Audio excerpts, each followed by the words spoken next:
அன்பின் உலகம் அன்பு நெஞ்சங்களுக்காக. அன்பின் உலகம் அன்பு நெஞ்சங்களுக்காக. நான் உங்கள் அஞ்சலிராம். இன்னைக்கு சப்பாத்தி நூடுல்ஸ் தான் பண்ண போகிறோம். இப்போ வந்து சப்பாத்தி காலையில் போட்டிருப்போம், அது மீந்து போயிருக்கும். நைட்டு திரும்பி சப்பாத்தியாக கொடுத்தா யாரும் சாப்பிட மாட்டாங்க. அதே இந்த மாதிரி சப்பாத்தி நூடுல்ஸாக பண்ணி கொடுத்தா எல்லாருமே விரும்பி சாப்பிடுவாங்க. சப்பாத்தியை வந்து இந்த மாதிரி ரோல் பண்ணி கட் பண்ணி வச்சுக்கணும். எவ்வளோ தின்னாக கட் பண்ண முடியுமோ அவ்வளோ தின்னாக கட் பண்ணி வச்சுக்கோங்க. என்கிட்ட வந்து ஒரு 5 சப்பாத்தி வந்து மீந்து இருந்துச்சு. அதை வந்து இப்படி நான் தின்னாக கட் பண்ணி வச்சுருக்கேன். இதை வச்சு எப்படி சப்பாத்தி நூடுல்ஸ் செய்யலான்னு பார்க்கலாம். இப்போ நான் வந்து ஒரு பேனை ஹீட் பண்ணி வச்சுருக்கேன். இதில் ஒரு 2 டேபிள் ஸ்பூன் அளவுக்கு கடலெண்ணெய் சேர்த்துக்கோங்க.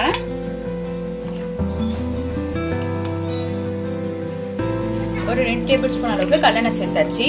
பேன் நல்லா ஹீட்டா இருக்கணும். அப்பதான் வந்து நம்ம வெஜிடபிள்ஸ் எல்லாம் வந்து கொஞ்சம் கிறிஸ்பியா இருக்கணும். இப்ப நான் வந்து வெங்காயத்தை வந்து இந்த மாதிரி ஸ்லைஸ் பண்ணி சேர்த்துக்கிறேன்.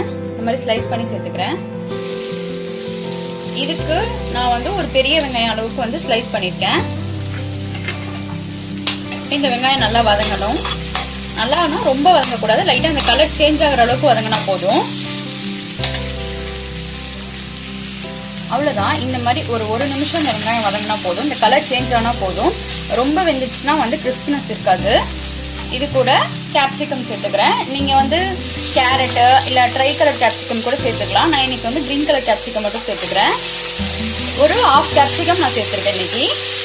இந்த கேப்சிகமும் ரொம்ப வதங்கக்கூடாது, லைட்டா வதங்கினா போதும். இப்ப இது கூட வந்து நான் ஒரு தக்காளி அளவுக்கு சாப் பண்ணி சேர்த்துக்கிறேன். அவ்வளவுதான். கேப்சிகம் லைட்டா கலர் சேஞ்ச் ஆனதும் நான் தக்காளியை சேர்த்துக்கிட்டேன். இப்ப இந்த தக்காளியும் ஒரு நிமிஷம் வதங்கட்டும். இப்ப நம்ம தக்காளியும் 1 நிமிஷம் வதங்கிடுச்சு. இப்ப ஃப்ளேமை சிம்ல வச்சுட்டு நம்ம ஸ்பைசஸ் சேர்த்துக்கலாம். இப்போ வந்து ஒரு 1/4 டீஸ்பூன் அளவுக்கு மஞ்சள்தூள் சேர்த்துக்கிறேன். அப்புறம் ஒரு 1/2 டீஸ்பூன் அளவுக்கு சால்ட் சேர்த்துக்கிறேன். வேணும்னா இன்னும் கொஞ்சம் போட்டுக்கலாம், நம்ம டேஸ்ட் பண்ணிட்டு. ஒரு 1/2 டீஸ்பூன் அளவுக்கு மிளகாய் தூள் சேர்த்துக்கிறேன். அப்புறம் ஒரு 1/4 டீஸ்பூன் அளவுக்கு கரம் மசாலா வேணா சேர்த்துக்கலாம், அப்படி இல்லைன்னா தேவையில்லை. சும்மா இந்த ஃபிளேவருக்காக லைட்டா கொஞ்சோன்னு சேர்த்துக்கலாம். அதுக்கப்புறம் இது கூடயே வந்து ஒரு 2 டேபிள் ஸ்பூன் அளவுக்கு கெச்சப் சேர்த்துக்க போறேன். கெச்சப் இல்லை அப்படின்னீங்கன்னா ஒரு ஸ்பூன் அளவுக்கு ஜீனி சேர்த்துக்கோங்க, அந்த டேஸ்ட் வந்துடும். இப்போ இது எல்லாத்தையும் சேர்த்து ஒரு நிமிஷம் மட்டும் வதக்கி விடலாம். இப்போ நம்ம தக்காளி ஸ்பைசஸ் எல்லாமே சேர்த்து ஒரு நிமிஷம் வதங்கிடுச்சு. இப்போ இந்த சப்பாத்தி நூடுல்ஸை நம்ம சேர்த்துக்க வேண்டியதான்.